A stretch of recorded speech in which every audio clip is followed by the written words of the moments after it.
Welcome to Man Does Tech, where I solve the problems you didn't even know you had. In this video, I will explain how to make DIY oxygen for your aquarium. First, understand that proper oxygenation is crucial for aquatic life.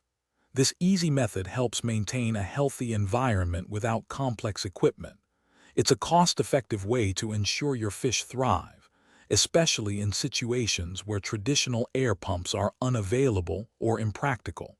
Let's dive into the simple steps to get started. To begin, gather a few simple items.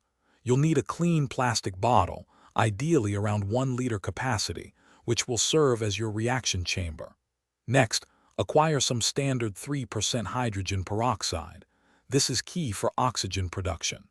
Don't forget an air stone, a length of airline tubing, and a small weight to keep the air stone submerged in your tank. These components are readily available and inexpensive. Now, let's assemble your oxygen generator.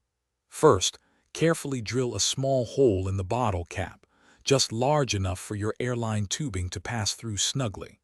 Next, pour about 10 milliliters of 3% hydrogen peroxide into the bottle, then add approximately 200 milliliters of water.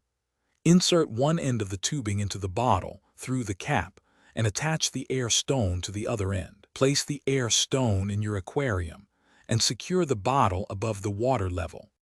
For optimal performance, remember to replace the hydrogen peroxide solution every 24 to 48 hours.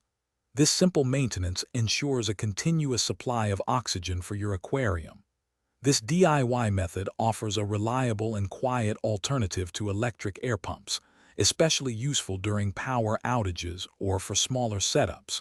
It helps reduce stress on your fish and promotes a vibrant, healthy ecosystem.